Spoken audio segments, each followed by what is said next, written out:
Hello, everyone. Welcome to today's program. I invite you to settle in, relax, and let your mind drift gently into the world of history. My name is Benjamin Harrison, the 23rd President of the United States, and tonight, I will guide you through the story of my life. From my earliest memories in a family shaped by public service to the years when I stepped into the White House and carried the responsibilities of a nation on my shoulders. That as you listen, imagine the quiet landscapes of 19th century America, the small towns, the dusty roads, the wooden porches where families gathered at dusk. These were the scenes of my childhood, the world that shaped my character, my beliefs, and ultimately, my destiny. Through my voice, you will travel across time, through moments of triumph, hardship, reflection, doubt, and determination. That I will share with you how my family's legacy influenced my path, what it meant to choose a life of law and public duty, and how the Civil War called me into service. You will walk with me through the tense debates of Congress, the heated battles of political campaigns, and the quiet hours when decisions weighed heavily on my mind. Together, we will revisit the challenges and hopes of a nation entering a new era of industry, expansion, and change. My goal is not only to recount the events of my life, but to help you feel the rhythm of the times, the concerns of ordinary citizens, the energy of a growing nation, and the sense of responsibility that guided my choices. So allow your thoughts to unwind. Let the pace of this story carry you gently, as though you were listening by lamplight on a calm evening when the world outside has grown still. Tonight, I offer you my life story, told in my own words. May it bring not only understanding, but also comfort, reflection, and rest. I was born on August 20th, 1833, in the quiet town of North Bend, Indiana, nestled along the Ohio River. My family carried a remarkable legacy. My grandfather, William Henry Harrison, had served as President of the United States. Although he had passed away before I was born, the stories of his life and the family's political heritage surrounded me from an early age, filling me with curiosity and respect for the affairs of our nation. My father was a lawyer and had served in the state legislature. He taught me not only the principles of law, but also the importance of integrity, responsibility, and diligence. He often took me to community meetings, showing me firsthand how people work together for the public good. My mother, gentle yet wise, taught me to care for others and to treat everyone with respect. She often said that true strength comes from inner kindness and steadfast belief. Our home was filled with books, and around the fireplace, we would read history and biographies together. Both my parents encouraged thoughtful discussions, helping me learn to analyze, reason, and express my opinions even as a child. My childhood was spent running through the fields and along the paths of North Bend. Early mornings were for playing with my siblings in the dew-covered grass, while afternoons were devoted to books. We played, debated, and learned together, and this mix of freedom and study cultivated patience and focus in me. Every family gathering, every political discussion with neighbors, offered me a glimpse into the complexities and responsibilities of governance, quietly inspiring my desire to serve the public. As I grew older, I continued my education in the local school system. I developed a strong interest in history and writing. I loved reading presidential biographies and studying early American laws, and I began writing short essays and speeches. Though my work was simple, it taught me the power of language and expression. I began to understand that the law was more than rules. It was a tool to uphold justice and maintain social order. During my teenage years, I took a more active interest in law and politics. I spent hours reading my father's law books, studying cases and legal principles, and even practicing mock debates at home. These exercises honed my logical thinking and analytical skills and gradually instilled in me a deep understanding that serving society and the nation requires not only knowledge but also steadfast character and a sense of duty. Life in North Bend, while peaceful, was not without challenges. Everyday obstacles, small disputes with neighbors, the hard labor of farm life, and the difficulties of schoolwork taught me perseverance and patience. I came to understand that integrity, diligence, and resilience were not only family virtues but essential qualities for facing life's trials. My youth may have seemed ordinary, but those early experiences quietly shaped the person I would become, reserved yet determined, meticulous yet hardworking, passionate about public affairs, and attentive to the needs of others. Like a river flowing into the sea, these formative years set the course for my future, inspiring me to dedicate myself to the law and to service, to contribute to society and my country in meaningful ways. Asterisk. As I entered young adulthood, my thoughts and energy were wholly focused on education and preparing myself for a life of purpose. I enrolled at Farmers College, near Cincinnati, Ohio, a place known for its rigorous academic program and dedication to cultivating young minds. The campus was surrounded by rolling hills and wide, open fields, a setting that inspired both reflection and ambition. I immersed myself in the study of classical subjects, history, literature, and philosophy, and began to explore the principles of law with particular intensity. Each lecture, each assignment, challenged me to think critically, question assumptions, and expand my understanding of the world. That I quickly discovered a deep passion for debate and public speaking. In the classrooms and in informal gatherings with my peers, I spent hours preparing arguments, presenting my thoughts, and listening attentively to the reasoning of others. I found joy not merely in winning a point, but in the discipline of constructing an idea logically and expressing it persuasively. These experiences taught me the value of clear thought, careful preparation, and the ability to engage respectfully with opposing viewpoints, skills that I knew would be essential in both law and public service. Beyond academics, college life exposed me to a broader social and intellectual environment. I attended lectures by visiting scholars, engaged in spirited discussions about politics and philosophy, and observed how leaders of different perspectives approach problem solving. Even casual conversations in the dormitory or at the college commons became opportunities to refine my thinking and broaden my worldview.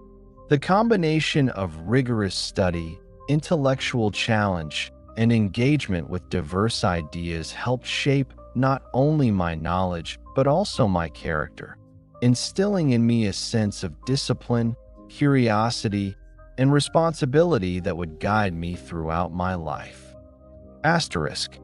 After completing my formal studies at Farmers College, I turned my full attention to the practice of law, knowing that this path would allow me to serve society and engage with the principles of justice I had long admired.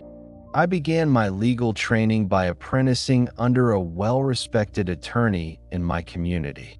The office was small but lined with shelves of heavy law books and case reports, each volume a gateway into the complex world of statutes, precedents, and legal reasoning. That I spent countless hours poring over these texts, carefully analyzing past cases, noting the strategies used, and questioning the reasoning behind judicial decisions.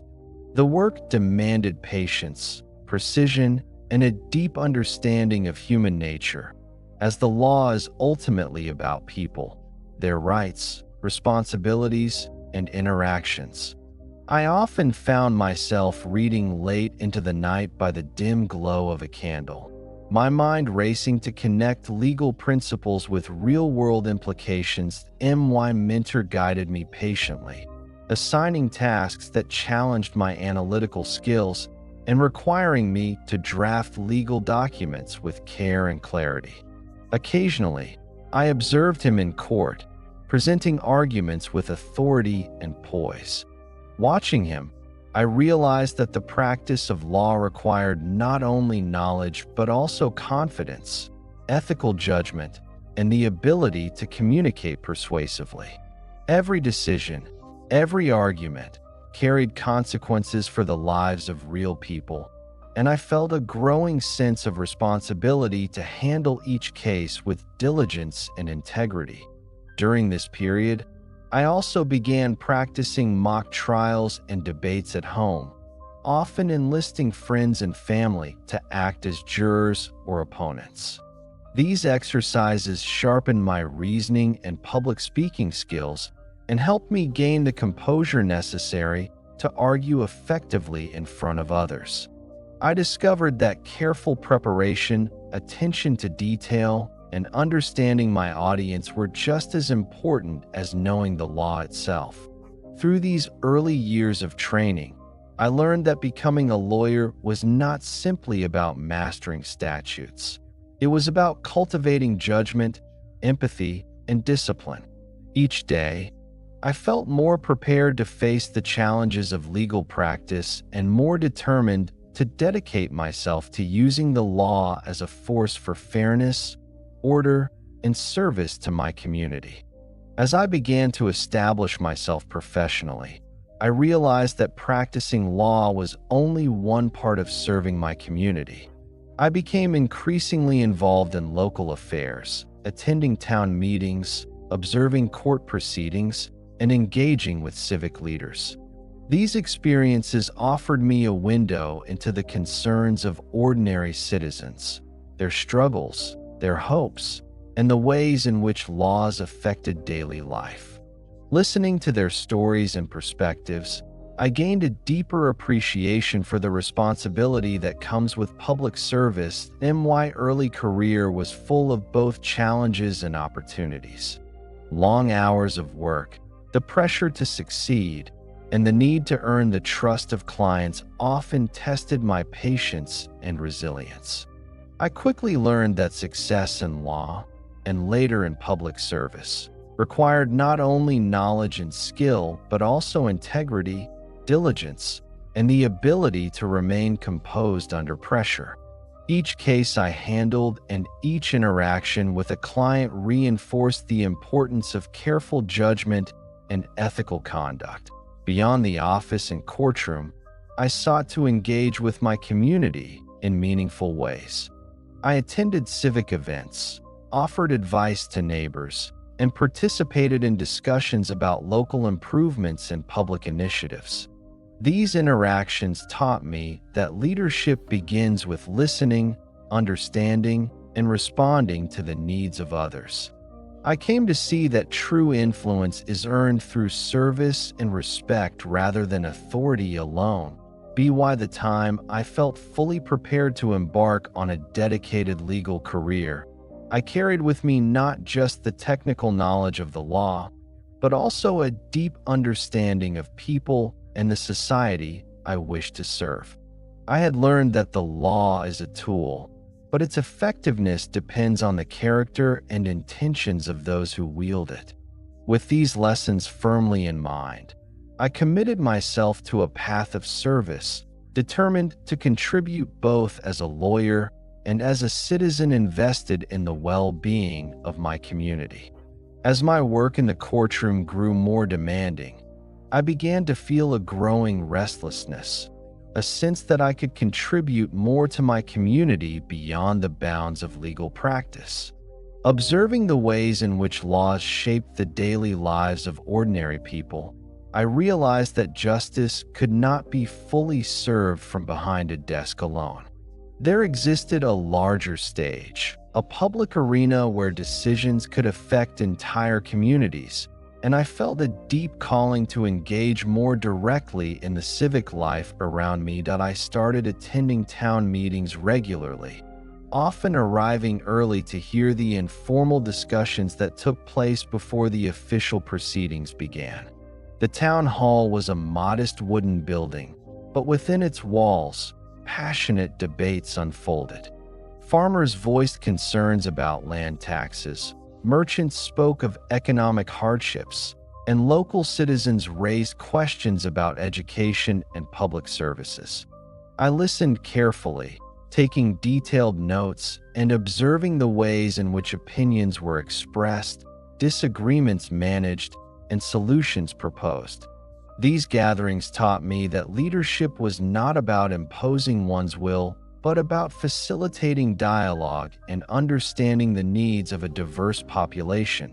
Gradually, I began to participate more actively, offering measured comments, asking questions that prompted further discussion, and respectfully challenging ideas when necessary. I discovered the subtle art of persuasion, not through forceful argument, but through clarity, patience, and empathy. Each conversation became a lesson in human nature, teaching me to balance principle with pragmatism, to recognize the weight of every decision, and to value the voices of those who might otherwise go unheard.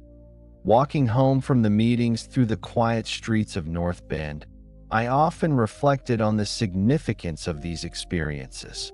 The rhythm of the town, the faces of its citizens, and the earnestness of their concerns reminded me that public service demanded more than ambition. It required integrity, dedication, and an unwavering commitment to the welfare of others.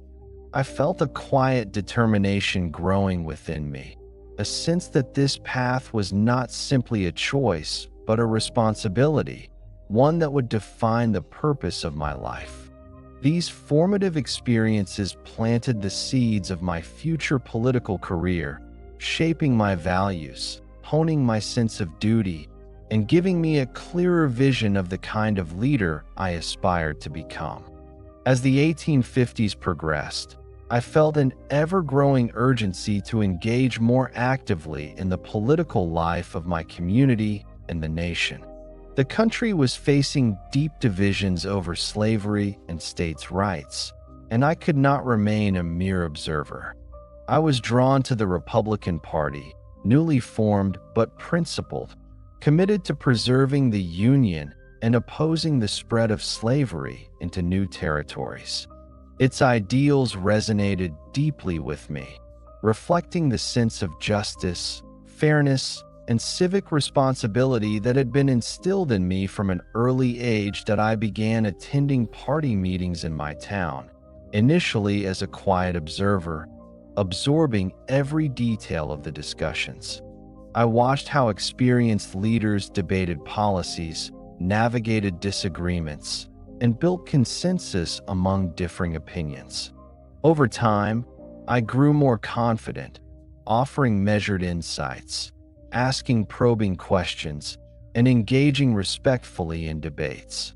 I discovered that political influence depended not only on what you knew, but also on how you conveyed it, how you listened to others, and how you balanced conviction with tact. That I also ventured into public speaking at rallies and community gatherings. The first time I addressed a crowd, a mixture of excitement and nerves surged through me. I could see the faces of neighbors and friends, their expectations and curiosity evident. Speaking clearly, articulating my beliefs, and conveying the principles of the Republican Party was both challenging and exhilarating. I began to understand the power of words and reasoned argument to inspire thought, spark discussion, and motivate action. Beyond speeches and meetings, I observed the practical side of political work, building relationships, understanding the concerns of constituents, and striving to be approachable and trustworthy. I learned that leadership is not merely holding a title, but earning respect through action, integrity, and genuine concern for the well-being of others. These early political experiences taught me patience, resilience, and the importance of remaining steadfast in principle, laying the groundwork for a lifetime of public service and helping me refine both my convictions and my ability to advocate effectively for the people I hope to serve. When the Civil War erupted in 1861, I felt an undeniable call to serve my country. The nation was tearing itself apart, and it became clear that the future of the Union and the principles I held dear were at stake. I could not stand idly by. With a firm sense of duty, I enlisted as a volunteer in the Union Army, determined to contribute in whatever capacity I could. Although my assignment was primarily administrative and legal, the responsibilities were immense. I oversaw recruitment efforts, managed logistics, and handled a variety of legal matters, from enlistment records to disciplinary issues. The work required meticulous attention to detail, organization, and a careful understanding of military regulations. I often found myself working long hours, reviewing documents by candlelight, knowing that even small errors could have significant consequences for the men and the Army as a whole. Serving in this capacity gave me a unique perspective on the war. I witnessed the courage, resilience, and sacrifice of ordinary soldiers, their unwavering commitment despite the hardships they endured. On occasion, I traveled with units to observe operations in the field, gaining first-hand insight into the challenges of military life. I saw how leadership, planning, and morale intertwined, and I came to understand the immense responsibility that rests on those who lead others in times of danger. The experience was humbling and transformative. It taught me that leadership is not merely about authority or position, but about integrity, patience, and empathy. Every order, every decision had real consequences for the lives of the men under my care. I learned the importance of remaining calm under pressure, of thinking strategically while remaining mindful of human needs, and of dedicating oneself wholly to the service of others. These lessons, gained amid the trials of war, would stay with me for the rest of my life, shaping the way I approached both public service and personal responsibility. The years I spent engaged in politics and serving in the Union Army taught me lessons that no classroom or law office could ever provide. I came to realize that leadership is far more than knowledge, ambition, or authority. It requires integrity, patience, empathy, and an unwavering commitment to principle. The challenges I faced early in my political career, from lively town debates to the delicate negotiations within the Republican Party, showed me that true influence comes not from asserting power, but from earning trust and respect through action and example. Similarly, my military service revealed the profound responsibility inherent in leading others. Each decision I made, whether related to recruitment, logistics, or the welfare of soldiers, carried tangible consequences for the lives of men under my care. Witnessing their courage and sacrifice, I understood that leadership demands not only skill and strategy, but a genuine concern for the people one serves. Empathy and patience were just as essential as decisiveness and planning that I reflected often on the weight of decisions. How the right choice could bring fairness and hope, while the wrong one might lead to hardship or disappointment. These experiences instilled in me a deep understanding that public service is fundamentally a moral obligation, a calling to act not for personal gain, but for the welfare of the community and the nation. Listening carefully, considering the needs and perspectives of others, and acting with integrity became guiding principles in every endeavor I pursued. By the time I had completed these formative years, I carried with me not only practical skills and knowledge, but a profound sense of responsibility. I had learned that leadership is defined as much by character as by competence, and that service to others is the truest measure of one's contribution. These lessons laid the foundation for the path I would follow in life, shaping the way I approached law, politics, and ultimately, the presidency itself. After completing my military service and establishing myself as a practicing lawyer, I felt a profound calling to engage more fully in the political life of Indiana. While I had devoted myself to the law, I came to realize that justice in the courtroom could only go so far. The broader issues facing our communities, education, infrastructure, taxation, and public welfare, required attention beyond the legal sphere.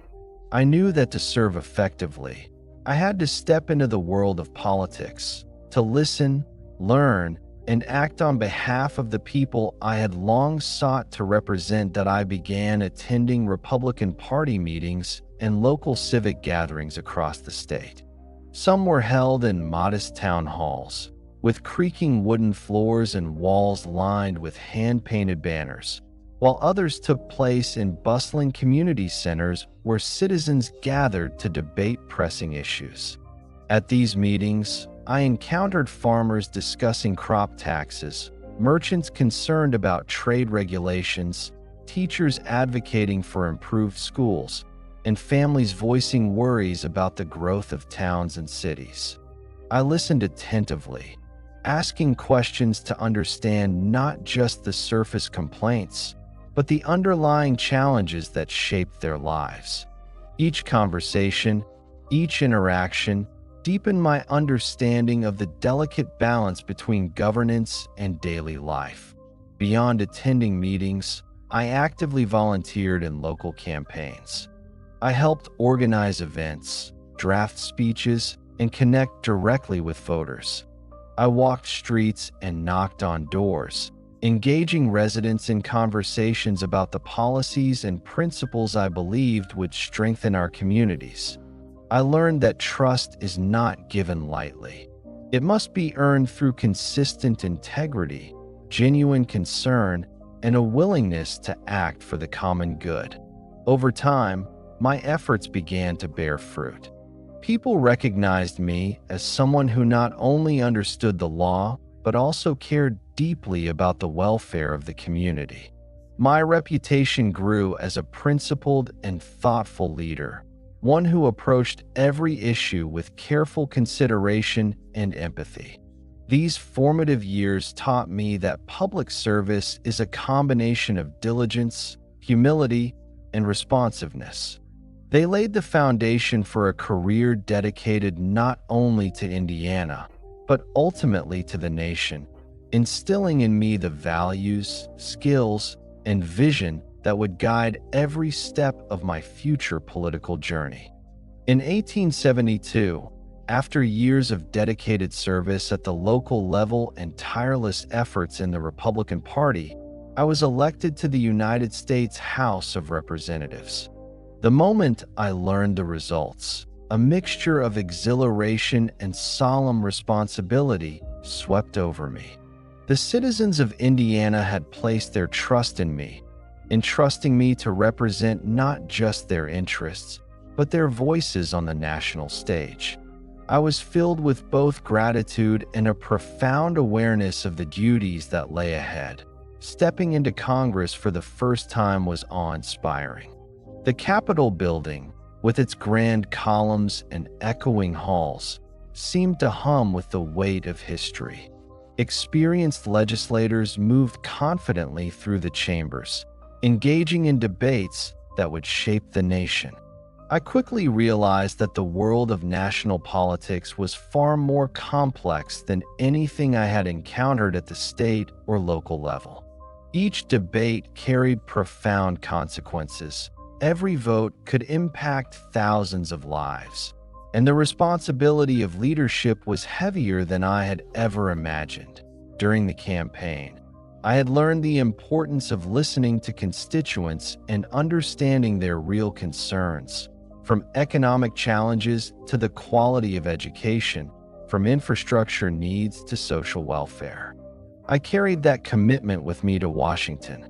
Every speech I gave, every committee meeting I attended, was guided by the principle that I represented the hopes and needs of the people who had entrusted me with their confidence.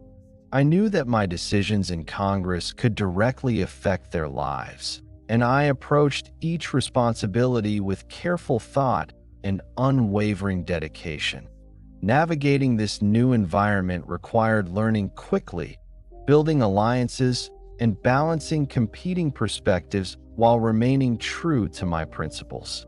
I spent long hours studying legislation, understanding the nuances of policy, and strategizing with colleagues from across the nation. The experience was both humbling and invigorating. I relished the opportunity to contribute to meaningful debates, influence legislation, and advocate for the welfare of my constituents. These early years in Congress sharpened my skills, strengthened my resolve, and reinforced the values that would guide me throughout my political career: integrity, diligence, empathy, and an unwavering commitment to public service. Asterisk.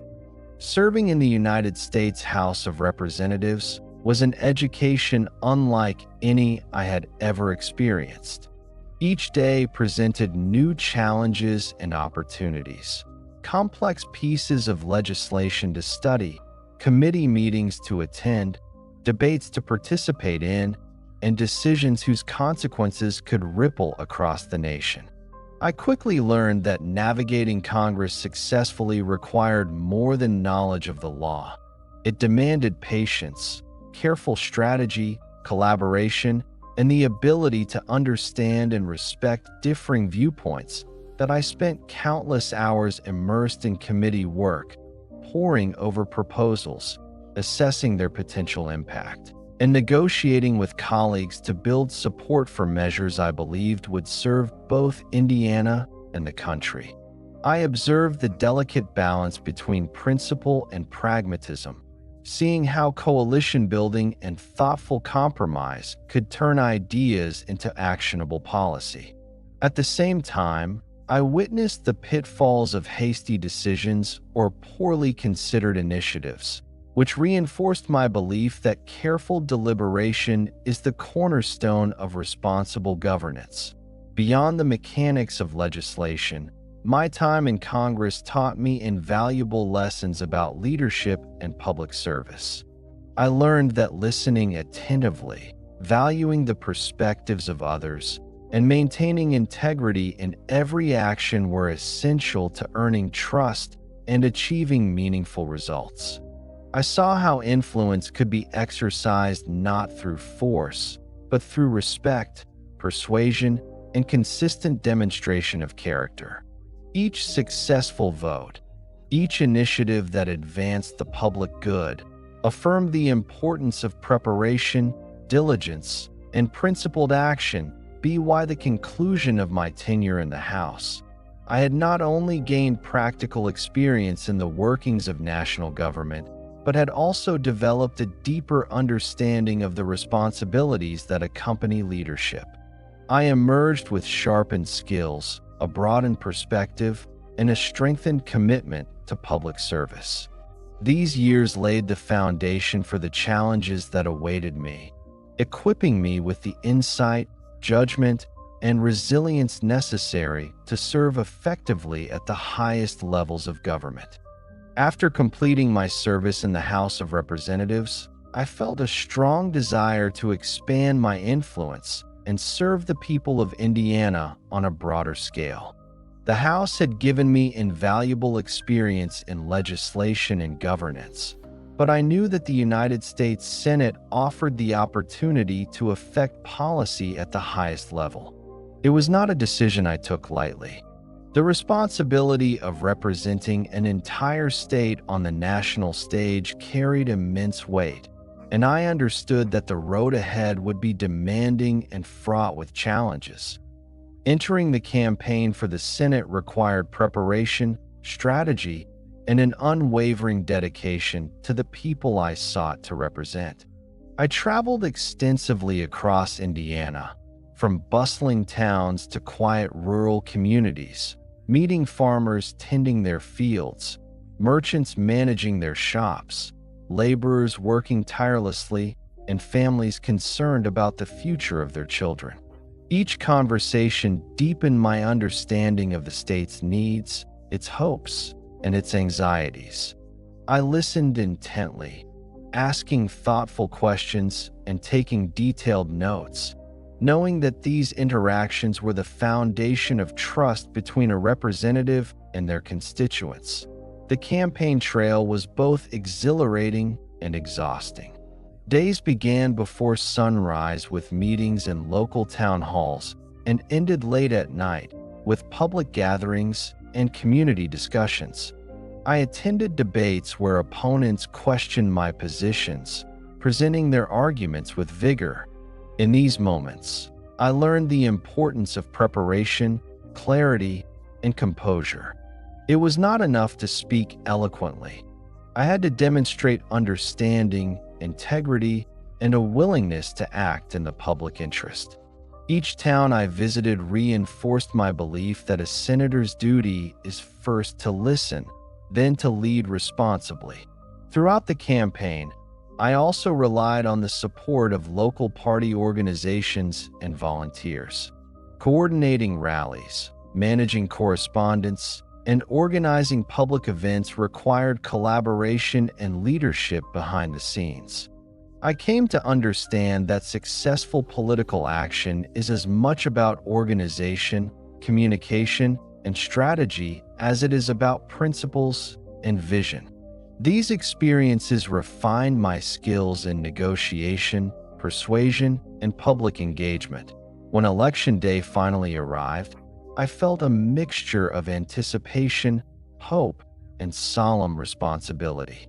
The citizens of Indiana had entrusted me with their voices, and the weight of that trust was palpable. Receiving the news of my election to the Senate was both humbling and invigorating. I understood that my role was no longer limited to my home district. I now represented an entire state, responsible for shaping legislation that could affect the nation as a whole. Upon arriving in Washington, D.C., the grandeur and scale of the Senate were immediately striking. The Capitol building, with its imposing columns and echoing halls, seemed to embody the weight of history and the importance of the work conducted within its walls.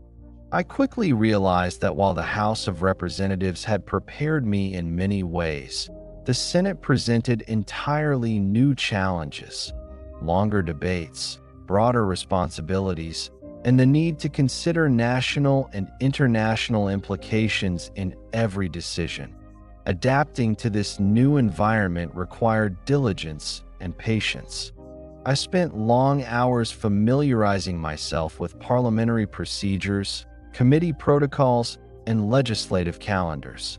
Each committee meeting and floor debate offered lessons in diplomacy, strategy, and collaboration. I learned to read not only the text of legislation, but also the political currents and motivations of colleagues from across the nation. Some debates required careful negotiation and compromise, while others demanded principled stands, even in the face of opposition. During my early months in the Senate, I focused on building relationships with fellow senators. I sought mentors among experienced legislators, observing their methods of persuasion, coalition building, and strategic planning. I also dedicated time to understanding the specific needs of Indiana in the context of national policy, how economic measures, infrastructure projects, and social programs could impact my constituents directly. I recognized that effective senators must balance the interests of their state with the broader welfare of the nation, and I approached this balancing act with meticulous attention and a strong moral compass. As the weeks turned into months, I began to contribute to debates, offer amendments, and participate in the legislative process with increasing confidence. I discovered that leadership in the Senate required a combination of preparation, foresight, and empathy. I observed how thoughtful communication could influence opinions, how listening attentively could reveal solutions, and how principled action could earn respect even from political opponents. Each vote and each speech carried significance, reinforcing the understanding that the work of a senator affects not only the state they represent, but the lives of millions across the country. The early experience in the Senate also taught me about endurance and personal discipline. The demands of travel between Indiana and Washington, long hours in debate, and constant engagement with political, social, and economic issues tested my stamina. Yet each challenge strengthened my resolve, honed my judgment, and deepened my appreciation for the responsibilities of national leadership.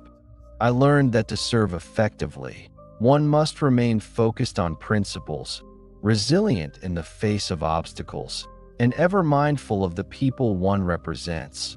Reflecting on this period, I understood that the campaign and initial adaptation to the Senate were as much about personal growth as they were about political achievement.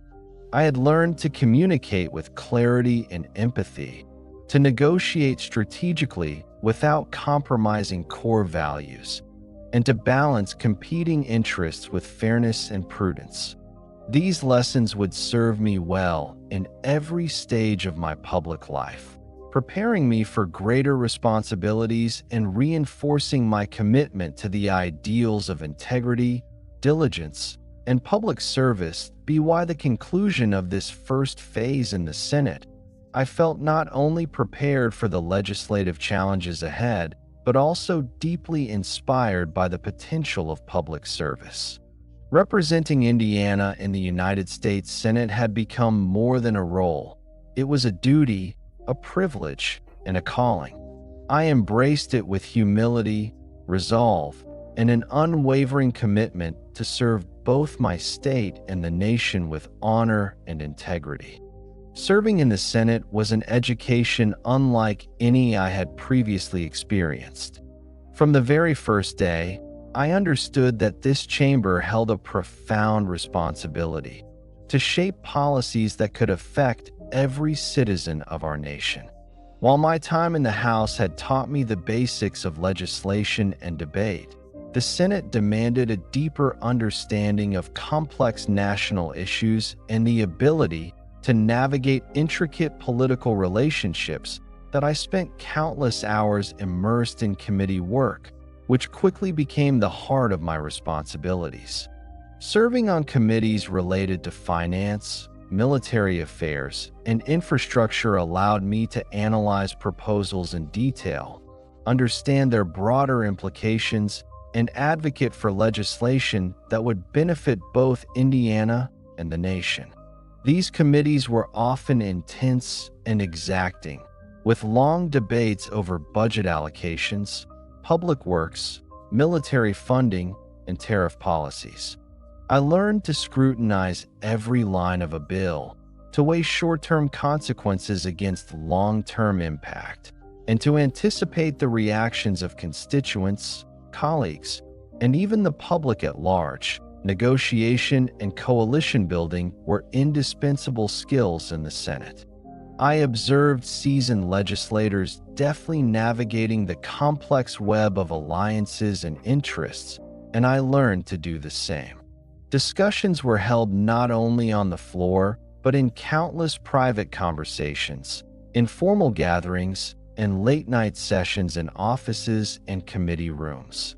In these moments, I honed my ability to listen attentively, to ask the right questions, and to find solutions that balanced competing priorities without compromising principle.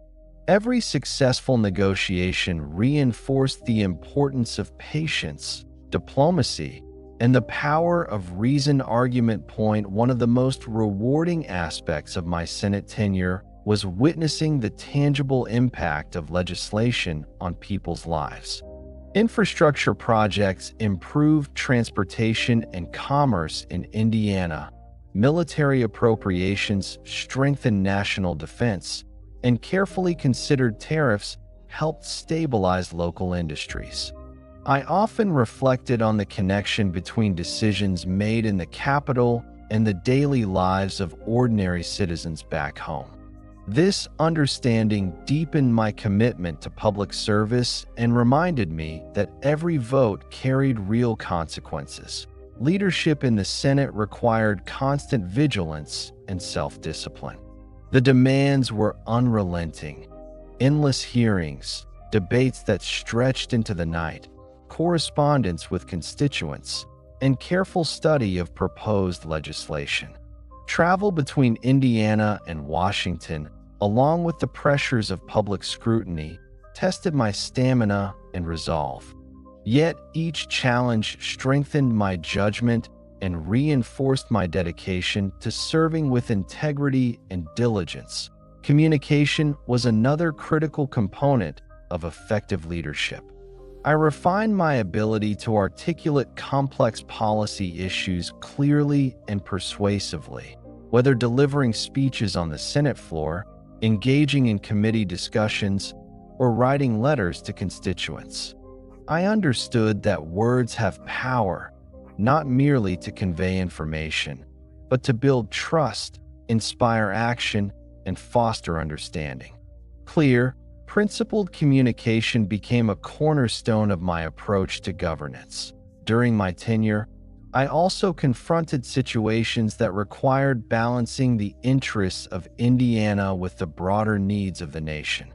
Some proposals necessitated advocating vigorously for my state, while others demanded compromise for the greater good. These experiences taught me the importance of perspective, foresight, and moral courage.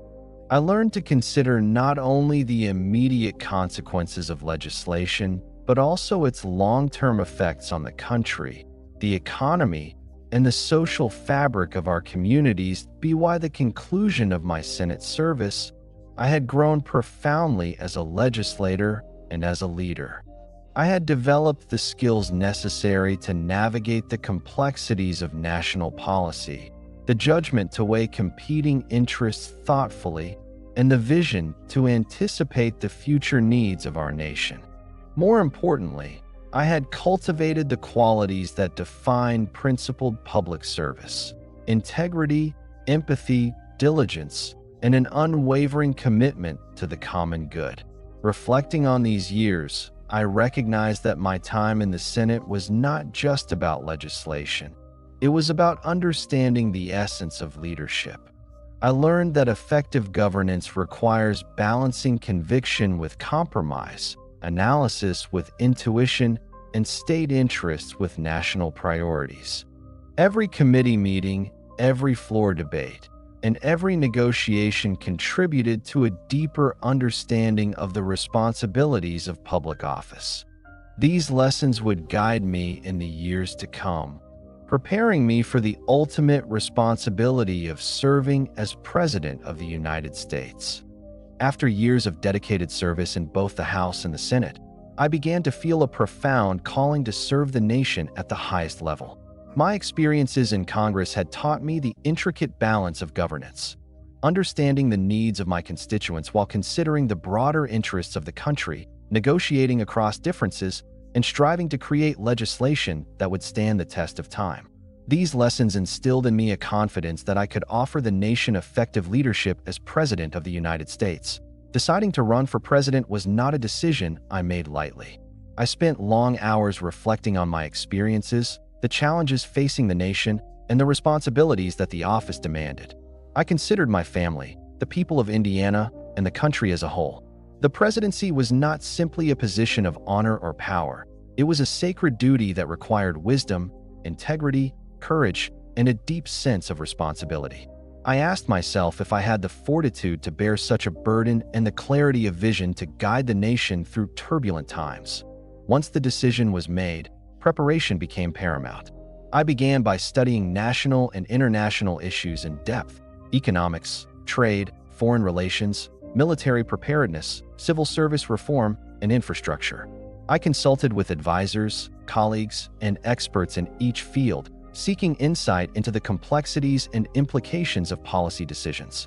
I wanted to ensure that if entrusted with the presidency, I would be ready to act decisively, wisely, and in accordance with principle. Equally important was understanding the political landscape. The United States was a diverse nation, with differing regional priorities and concerns. I examined voting patterns, economic conditions, and public sentiment across states. I traveled through Indiana and beyond, engaging with citizens to learn their hopes, anxieties, and expectations. I spoke with farmers concerned about tariffs and trade, industrial workers seeking fair labor policies, and families eager for educational and social improvements. These conversations reminded me that leadership is not abstract. It is grounded in the real lives and aspirations of the people we serve. Preparing a national campaign required organization, communication, and strategy. I worked with political allies and party leaders to plan rallies, speeches, and public appearances.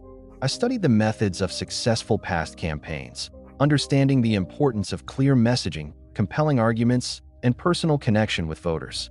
Every speech had to convey not only my vision for the country, but also my principles, my integrity, and my commitment to public service. I practiced relentlessly, refining my delivery to communicate both conviction and empathy. Beyond policy and messaging, I knew that personal conduct would be scrutinized. A candidate must inspire confidence not only through words, but through character, demeanor, and consistency. I focused on maintaining humility, composure, and accessibility, striving to demonstrate that my decisions were guided by principle rather than ambition, by duty rather than personal gain. I was determined that voters would see in me a leader capable of uniting the nation and governing wisely. During this period, I also reflected on the lessons learned from my years in Congress. I recalled the value of coalition building, negotiation, and compromise without sacrificing principle. I remembered the long hours in committee meetings, the delicate art of persuading colleagues, and the responsibility that every vote carried. I realized that the presidency would demand these same skills on a larger scale, with higher stakes, broader scrutiny, and more complex challenges.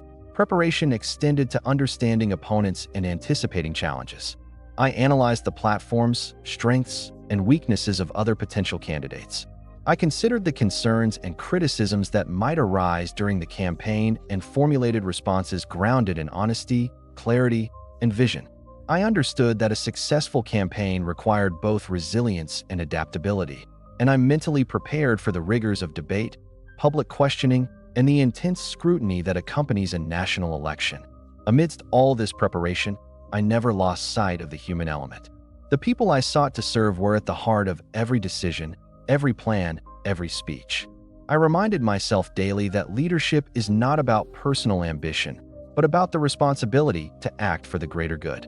I carried with me the voices, hopes, and struggles of the citizens of Indiana and the nation, understanding that they would entrust me with the highest office only if they believed in my judgment, character, and dedication. By the end of this first stage, I felt a profound mixture of readiness, humility, and anticipation.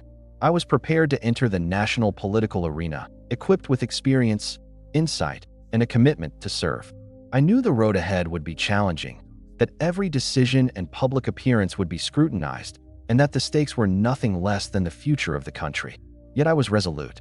I embraced the journey with determination, conviction, and an unwavering commitment to the principles of integrity, diligence, and public service that had guided me throughout my life. Once I officially announced my candidacy for the presidency, the scale of the campaign became immediately apparent. Running a national campaign was unlike anything I had experienced before. It was no longer sufficient to focus solely on Indiana or regional issues. I now needed to understand and engage with the diverse concerns, hopes, and anxieties of citizens from every corner of the United States that I traveled tirelessly, crisscrossing the country by train, carriage, and on foot, visiting cities, towns, and rural communities alike. Each stop was an opportunity to meet with citizens, listen to their stories, and share my vision for the nation. I spoke to farmers about tariffs and market access, to industrial workers about fair labor policies, and to merchants about trade and commerce. Every conversation reminded me that the presidency is not a distant office of prestige. It is a responsibility to respond to real people with real needs. Public speeches became the backbone of the campaign. I dedicated countless hours to preparing my addresses, ensuring that they were both informative and inspiring. Each speech had to convey my principles, my understanding of national issues, and my commitment to service. I practiced tirelessly, refining my delivery to communicate clarity, conviction, and empathy. I learned that the tone of a speech, the cadence of words, and the sincerity of expression could deeply influence public perception and garner trust. Debates with opponents were equally critical. They tested not only my knowledge of policy, but also my ability to respond under pressure, to remain composed, and to defend my positions with both logic and principle. I engaged in these debates with respect and professionalism, aware that voters were judging both my ideas and my character. Every challenge, every question, every criticism became an opportunity to demonstrate preparedness, honesty, and vision. Behind the public appearances, much of the work of a campaign involved strategy, coordination, and communication with my team. I met with advisors to plan travel schedules, organize rallies, and target messages to particular regions. We studied voting patterns, demographic data, and economic conditions to understand where our efforts would be most effective. These strategic discussions were often long and complex, requiring careful analysis, foresight, and the ability to anticipate both opportunities and obstacles. That I also relied heavily on local party organizations and volunteers, whose dedication and tireless efforts were essential to the success of the campaign. Coordinating events, distributing materials, and mobilizing supporters demanded both patience and leadership.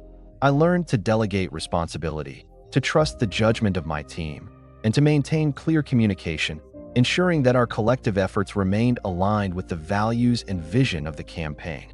The intensity of the nationwide campaign tested both endurance and resolve. Long days of travel, consecutive public appearances, and the constant scrutiny of the press required resilience. At times, the demands were exhausting, yet each interaction with citizens, each moment of engagement, reaffirmed the importance of the work. I drew strength from the faith and enthusiasm of the people, reminding myself that the campaign was about more than victory. It was about earning the trust of the nation and offering a vision for its future. Throughout the campaign, I remained grounded in the principles that had guided my life: integrity, diligence, empathy, and an unwavering commitment to public service. I understood that leadership is not merely about holding office. It is about the ability to listen, to act with wisdom, and to inspire confidence and hope. Each speech, each rally, and each conversation was an opportunity to demonstrate these values and to connect with the citizens whose voices I sought to represent. By the time election day approached, I had traveled thousands of miles, delivered countless speeches, engaged with tens of thousands of citizens, and navigated the complex machinery of a national campaign. I felt both humbled and invigorated. Humbled by the trust and attention of the people, invigorated by the knowledge that through dedication, preparation, and principle, I could offer a vision of leadership capable of uniting the nation and addressing its pressing challenges. The next step would be the final test, the voters' decision, which would determine whether the responsibility of the presidency would be entrusted to me. Asterisk. The day the election results were announced will forever remain etched in my memory. Learning that the citizens of the United States had entrusted me with the presidency was both humbling and profoundly moving. The weight of the office, the responsibility to guide the nation through its challenges, and the expectations of millions of Americans pressed upon me all at once. I felt a mixture of exhilaration, gratitude, and solemn responsibility, knowing that the road ahead would test every skill, every principle, and every ounce of endurance I possessed. In the hours and days following my victory, I reflected deeply on the significance of the trust placed in me. The presidency is not merely a position of honor, it is a sacred duty. I understood that my actions, decisions, and even words would shape the direction of the nation, influence public confidence, and impact the lives of citizens across the country. I resolved to approach this office with humility, diligence, and unwavering commitment to principle. Preparation for assuming the presidency began immediately. I convened with my advisors, cabinet members in waiting, and experienced public servants to plan the transition. We reviewed the state of national affairs, ongoing legislation, military and economic policies, and pressing domestic and international issues. Each briefing, each discussion, and each document reinforced the breadth of responsibility and the need for careful, informed decision-making. That I also spent time reflecting on the lessons learned throughout my political career. Years in the House and Senate had taught me the importance of listening, negotiation, coalition building, and balancing state and national interests. I considered how these lessons would apply on the largest scale, guiding a nation rather than a district or a single state. I reminded myself that the principles of integrity, empathy, and diligence would remain my guiding stars in the challenges to come. Communication became a priority. I drafted messages to the nation, addressing both the public and government officials, outlining the vision and priorities of the incoming administration. I carefully considered tone and content, knowing that words carried immense weight, especially during times of transition. It was essential to convey reassurance, confidence, and a spirit of unity, emphasizing that the responsibilities of governance extended beyond partisanship and demanded service to all citizens. Logistics for the transition were complex and demanding. Coordinating travel, preparing the inaugural address, consulting with outgoing officials, and reviewing every detail of the executive offices required meticulous attention. I relied on the experience and expertise of my team, learning to delegate effectively while ensuring that key decisions reflected my judgment and principles.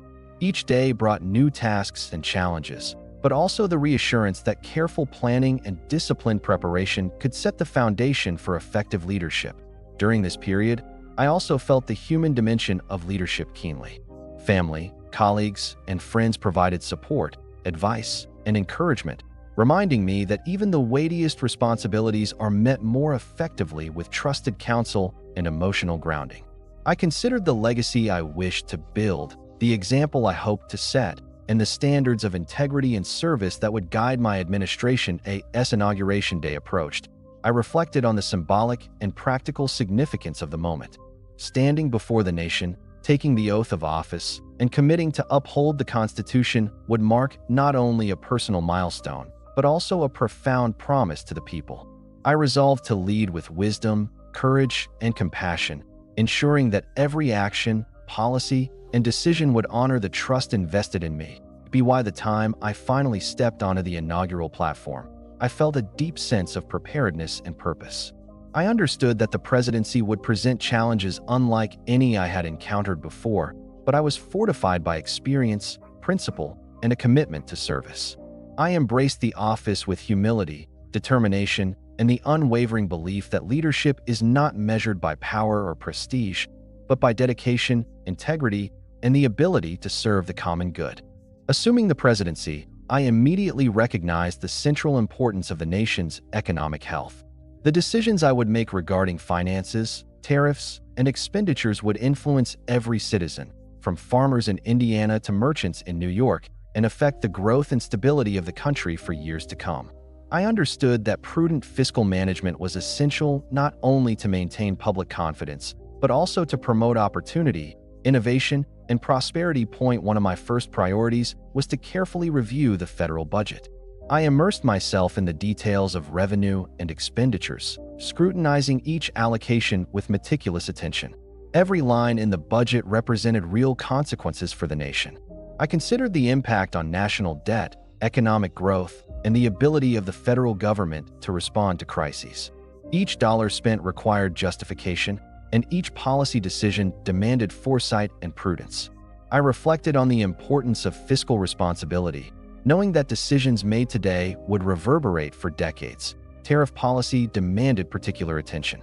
Tariffs were not merely a tool of revenue. They were a mechanism to protect domestic industries, stimulate growth, and ensure fair competition. I engaged with economists, business leaders, and labor representatives to understand how proposed tariffs would affect manufacturing, agriculture, and trade. I recognized the delicate balance required. Tariffs could protect American jobs and businesses, yet excessive restrictions might hinder commerce or raise costs for consumers. Each decision required weighing short-term benefits against long-term national prosperity, and I approached these deliberations with careful analysis and thoughtful reflection. Collaboration with Congress was essential in all financial matters. I spent countless hours consulting with legislators, committee members, and advisors, presenting proposals, responding to questions, and negotiating compromises. Some debates were straightforward, others contentious, requiring persuasion, reasoning, and occasionally patience when opinions differed. I learned that economic leadership at the national level is as much about collaboration and consensus building as it is about principles and vision, that I also considered the broader implications of economic policies on social and regional disparities. How would decisions impact farmers in the Midwest, industrial workers in the Northeast, or merchants along the coasts?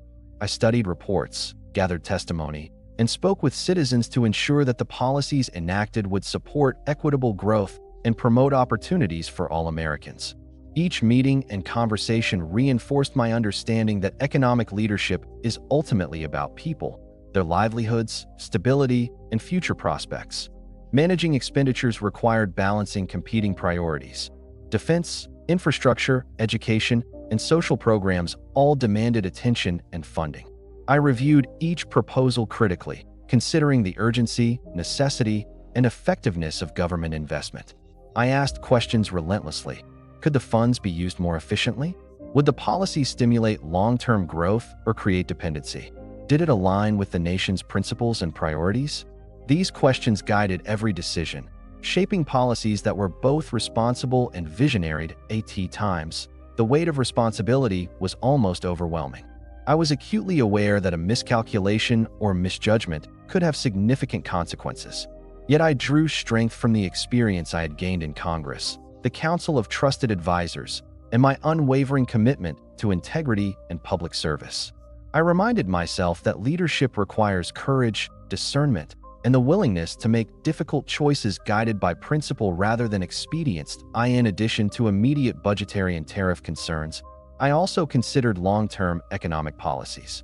I reflected on the importance of sustaining industrial growth while supporting agriculture, promoting technological innovation, and ensuring that federal policies encouraged private enterprise without unnecessary interference.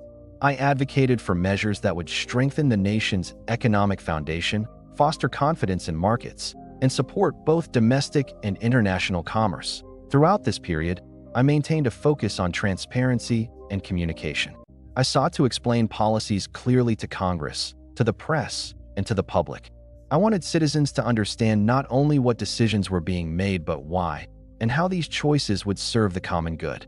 I believe that an informed public is essential to a functioning democracy, and that clear communication enhances both trust and accountability. By the end of my first year addressing economic policy, I felt a profound sense of accomplishment and clarity. I had navigated complex budgetary debates, implemented tariff policies with careful consideration, and ensured that expenditures were aligned with national priorities. Yet I remained vigilant, knowing that economic leadership is continuous, requiring constant attention, adaptation, and reflection. Each decision was a step in shaping a stable, prosperous, and just nation, and I embraced the responsibility with the seriousness and dedication it demanded. Ultimately, I understood that economic policy is more than numbers on a ledger. It is a reflection of values, priorities, and vision for the future. It impacts families, communities, and the nation as a whole.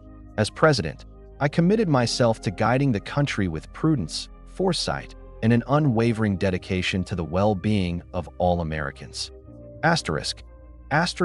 Once the economic policies were underway, my attention turned to matters of national security and the welfare of Native American nations. I believed that a strong, disciplined, and modern military was essential to safeguard the United States, uphold its interests, and maintain respect abroad. At the same time, I recognized the delicate responsibility of the federal government toward Native American tribes, ensuring that our policies were fair, lawful, and just. Military reform required careful planning and collaboration. I reviewed the structure and readiness of both the Army and the Navy, assessing strengths, weaknesses, and areas for improvement. Modernization was a priority. New equipment, training protocols, and strategic planning were essential to maintain a capable and reliable defense. I consulted with generals, naval officers, and advisors, carefully weighing each recommendation against budgetary constraints and national priorities. Every decision had both immediate and long-term implications for the safety and security of our nation, that I also focused on the recruitment and training of personnel, understanding that disciplined, well-prepared soldiers and sailors were the backbone of national defense. I promoted standards that emphasized merit, professionalism, and accountability, ensuring that the military would serve the country effectively and honorably. I reflected often on the responsibility of leadership. The lives of those who serve, as well as the security of the nation, rested upon decisions made in these chambers of planning and deliberation. At the same time, I turned my attention to Native American affairs. These matters required not only administrative precision, but moral consideration. I sought to honor treaties, promote fair negotiations, and safeguard the welfare of tribes within the framework of federal law. I met with Indian agents, local officials, and tribal representatives to understand their perspectives and to ensure that federal policy was both respectful and lawful. Each interaction reminded me that governance is not only about enforcing authority, but about seeking justice and fairness in every decision. Conflicts sometimes arose, and these required delicate handling.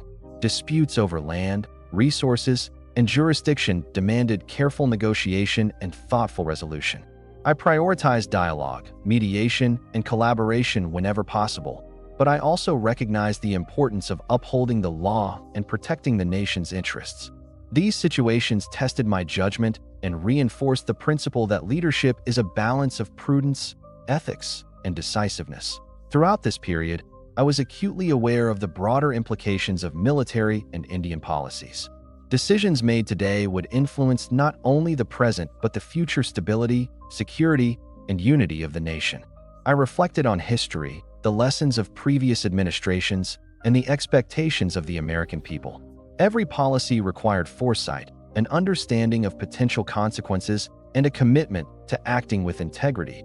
The demands of leadership extended beyond policy formulation. I communicated frequently with Congress, presenting proposals, explaining reasoning, and negotiating support. I understood that collaboration and consensus building were essential, and that the strength of a policy depended not only on its merits, but on the support and trust of those responsible for its enactment and implementation. Amidst the complexities of military modernization and Native American affairs, I also remained attentive to public perception and morale. Citizens must trust that their government acts responsibly, fairly, and with the nation's best interests at heart. I frequently addressed the public, clarifying policies, emphasizing principles of justice, and assuring the people that decisions were guided by prudence, law, and integrity. By the end of this stage of my presidency, I had implemented reforms that strengthened the military, improved readiness, and promoted fairness and accountability in both defense and Indian affairs. I had navigated complex ethical, political, and strategic challenges, learning anew that effective leadership requires balance, judgment, and the courage to act rightly, even when choices are difficult or unpopular. I remained committed to serving the nation with integrity, guided by the principles of justice, responsibility, and foresight. As president, I recognized that the prosperity of the United States was intricately tied to its interactions with the wider world. Trade was not merely an economic activity, it was a lifeline for industries, farmers, and workers across the nation. Every decision regarding tariffs, import-export regulations, or trade agreements could ripple across the economy, affecting livelihoods, prices, and national confidence. I approached this responsibility with the utmost seriousness, knowing that even a minor miscalculation could have far-reaching consequences. From the very beginning of my term, I immersed myself in the details of international commerce. I studied trade patterns, import and export data, and the agreements our nation held with other countries. I consulted extensively with economists, merchants, industry leaders, and advisors, listening carefully to their insights and concerns. Each conversation provided perspective, revealing the intricate balance required to protect American industries while maintaining fair access to foreign markets. Tariff policy was particularly critical. I sought to ensure that tariffs protected domestic manufacturers and farmers from unfair foreign competition, yet I also considered the impact on consumers and global relationships. For instance, raising tariffs too high could provoke retaliation or disrupt trade, while setting them too low might endanger American jobs. I deliberated carefully, weighing economic theory, practical realities, and the voices of those most directly affected. It was a delicate balance that demanded both analytical rigor and empathy. Meetings with my advisors were frequent and intense. We reviewed economic reports, debated the merits of various proposals, and considered the political implications of each decision. I encouraged open discussion, valuing dissenting opinions, as they often revealed potential pitfalls or unintended consequences. I learned to combine rigorous analysis with intuition, recognizing that leadership often requires judgment where data alone cannot provide definitive answers. That I also engaged directly with stakeholders from across the nation. I met with industrial leaders in the Northeast to discuss tariffs on manufactured goods, with farmers in the Midwest regarding export opportunities for grain and livestock, and with merchants along the coast concerned with shipping and trade regulations. These interactions reminded me that policy is not abstract. It is intimately connected to people's lives, and a successful president must listen, understand, and respond effectively. In drafting trade agreements, I was mindful of both immediate and long-term impacts. I sought deals that would encourage economic growth, strengthen diplomatic ties, and protect American interests. Negotiations required patience, strategic thinking, and attention to detail, as each clause, each term, could influence markets and international relationships for years. I often spent hours reviewing documents, consulting with legal experts, and anticipating potential challenges or objections from Congress and the public. Throughout this process, I kept in mind the ethical dimensions of trade and commerce. Policies should not only promote prosperity, but also fairness and justice. I considered the consequences for workers, small business owners, and farmers, striving to ensure that economic policy advanced the well-being of all citizens, not merely a select few. Leadership, I reminded myself, is measured not only by growth and efficiency, but by the fairness and integrity of the decisions made. Public communication was another essential component. I frequently addressed the nation, explaining the reasoning behind tariff adjustments, trade negotiations, and regulatory measures. Clear and transparent communication fostered confidence and trust, ensuring that citizens understood both the necessity and the expected outcomes of our economic policies. I believe that an informed public strengthens democracy and supports the legitimacy of governmental decisions. To be why the end of my first year addressing trade and economic policy, I had implemented measures that balanced protection of domestic industries with engagement in global commerce. I had navigated complex negotiations, both domestically and internationally, and ensured that policies were grounded in principle, foresight, and attention to the welfare of the American people. I reflected often on the interconnectedness of domestic prosperity and international engagement, understanding that thoughtful economic diplomacy is a cornerstone of national strength and stability. Ultimately, I understood that the success of our trade and economic policies would be measured not only in statistics, but in the daily lives of citizens. The prices they paid, the jobs they held, and the opportunities they had were the true indicators of effective leadership. I remained committed to guiding the nation with prudence, fairness, and a steadfast dedication to the prosperity and security of the United States. Asterisk. While managing trade was crucial, I understood that the broader responsibilities of the presidency extended to maintaining the United States' standing on the international stage. Foreign nations watched our every move, and our credibility, security, and influence depended upon careful, principled diplomacy. Each decision required deliberation, foresight, and an awareness of both immediate and long-term consequences. Relations with European powers demanded particular care. I studied the political climates of Britain, France, Germany, and other key nations, reviewing reports from ambassadors and diplomats. I sought to maintain peaceful, cooperative relationships while protecting American interests and sovereignty. I was keenly aware that missteps in diplomacy could provoke disputes, harm trade, or damage our reputation. I approached every negotiation with respect, patience, and strategic intent. Occasionally, International disputes arose that required immediate attention. Conflicts over maritime rights, trade practices, or territorial claims were brought to my desk. I consulted with advisors, legal experts, and congressional leaders, carefully weighing options. I reflected on historical precedent and international law, recognizing that our responses would set examples for allies and rivals alike. I sought solutions that upheld justice, defended our interests, and preserved peace whenever possible. Negotiation was a delicate art. I engaged in discussions with ambassadors, ministers, and foreign representatives, listening attentively and considering cultural and political nuances. Each word, tone, and gesture mattered. Diplomacy demanded not only intellect, but patience, empathy, and the ability to anticipate reactions and outcomes. I often spent long hours drafting letters, reviewing treaty clauses, and simulating potential scenarios to ensure decisions were sound and defensible. Maintaining communication with Congress was equally important. I regularly briefed legislators on international developments, explaining the rationale behind policies and proposed actions. I sought their support while respecting the constitutional role of Congress in foreign affairs. Clear, transparent communication helped build trust and legitimacy, both domestically and internationally. Public perception was also a concern. Citizens needed assurance that their government acted responsibly and effectively on the world stage. I addressed the nation through speeches, statements, and messages, emphasizing our commitment to peace, justice, and the protection of national interests. I believe that an informed and confident public strengthens both domestic unity and international credibility. Strategic thinking guided every aspect of foreign policy. I considered alliances, potential conflicts, economic partnerships, and long-term geopolitical trends. Decisions were never made lightly, and I constantly asked myself, will this choice protect our citizens? Will it enhance our reputation? Will it strengthen peace and prosperity?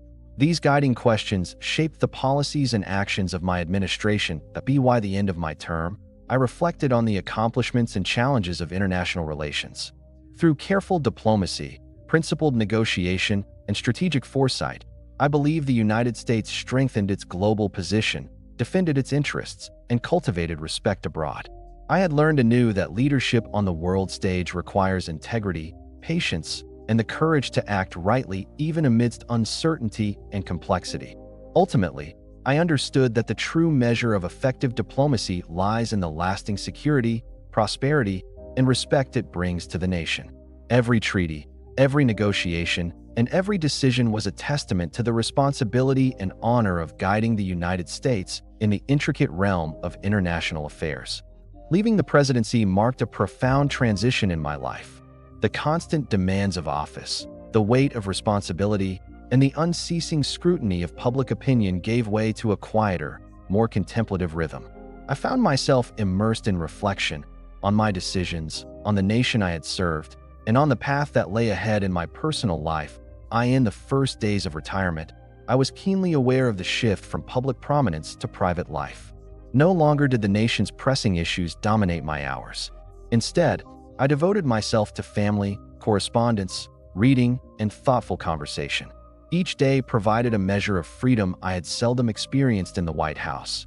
Yet I felt a continued sense of duty, a responsibility to remain engaged, if not officially, then intellectually and morally, with the affairs of my country. Health, naturally, became a greater concern.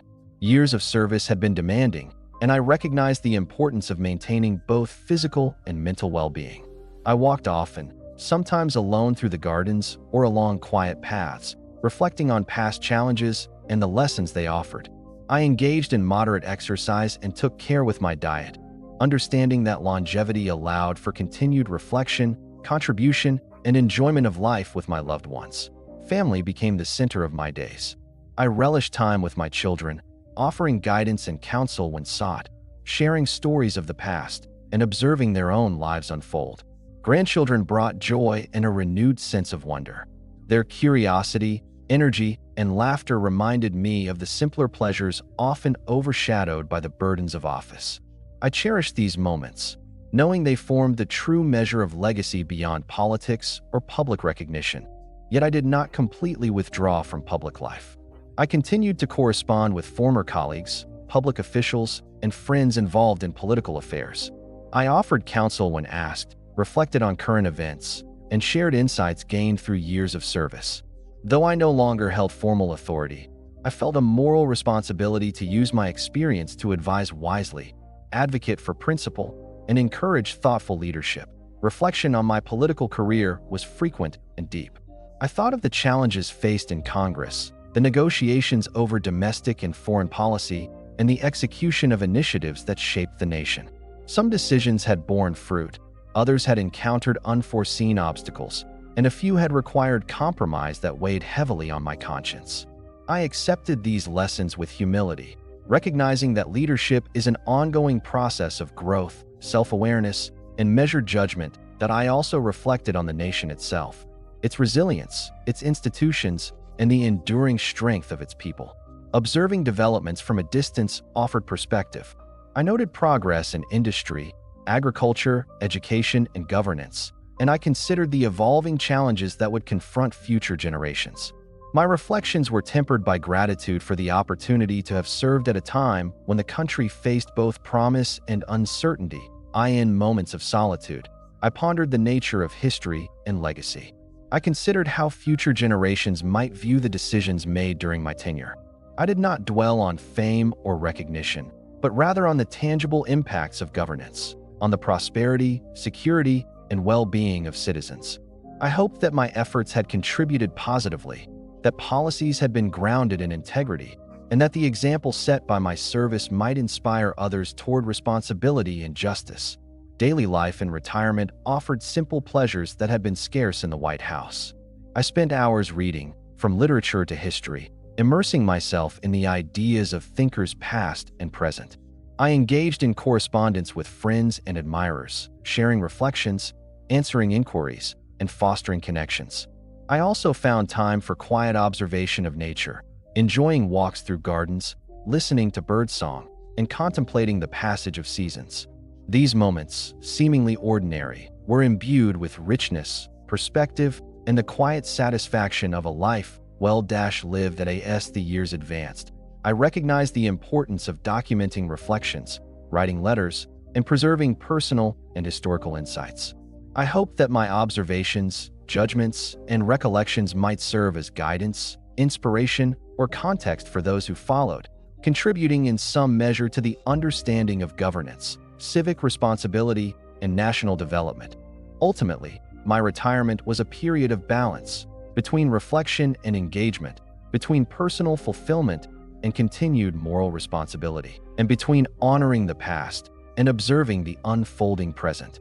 I felt gratitude for the experiences I had been afforded, pride in the service rendered, and humility in the recognition that leadership is not defined by office alone, but by the character, integrity, and dedication one brings to every action. In the quiet of my later years, I often considered what truly endures.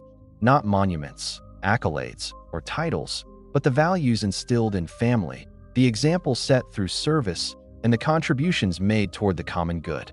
I approached each day with mindfulness, gratitude, and a steady commitment to principle, comforted by the knowledge that a life devoted to integrity, fairness, and service leaves a legacy far greater than any single achievement or term of office. As I reflect on the entirety of my life, I cannot help but consider the legacy that remains. Leadership, I have learned, is measured not solely by the decisions one makes in office, but by the enduring impact those decisions have on the nation, its people, and the principles that guide governance. My tenure, my actions, and my service to the United States were all dedicated to the pursuit of justice, prosperity, and integrity. I think often of the legislation I helped enact, the policies I implemented, and the negotiations I oversaw, both domestic and international. Each was designed to strengthen the nation, safeguard its citizens, and promote fairness. While some measures met with debate or resistance, I approached every challenge with careful consideration, guided by principle and a commitment to the public good. Beyond policy, I reflect on the ideals I sought to embody: honesty, diligence, fairness, and a dedication to service. These values, I hope, remain more enduring than any single law or treaty. Leadership is as much about character as it is about accomplishment. and I take pride in having striven to act with integrity in all matters, both public and private. Family and personal relationships, too, form an indelible part of my legacy. The love, guidance, and example I shared with my children and grandchildren, and the bonds forged with friends and colleagues, are perhaps the truest reflection of a life well lived. It is in these intimate spheres, often unseen by the public, that character, values, and continuity endure. History, I understand, will judge all public figures with both fairness and scrutiny. I do not seek accolades, yet I hope that the contributions I made to the nation will be remembered as acts of conscientious service, guided by integrity and a desire to advance the common good. I hope future generations recognize the importance of principled leadership, informed deliberation, and the courage to act rightly, even under the pressures of office, that I also consider the broader trajectory of the United States. The nation has grown, endured challenges, and evolved through triumphs and trials. I am grateful to have played a part, however modest, in shaping its course. My vision has always been one of a prosperous, just, and secure country, one in which citizens are empowered and governance reflects the highest principles of law and morality. Ultimately, I find comfort in knowing that legacy is not defined solely by personal recognition, but by the enduring benefits bestowed upon the nation and its people. It is in the lives improved, the institutions strengthened, and the principles upheld that one's service truly endures. I am humbled by the opportunity to have served, and I remain steadfast in my belief that a life dedicated to integrity, fairness, and service leaves a mark far beyond the reach of time or office. Asterisk.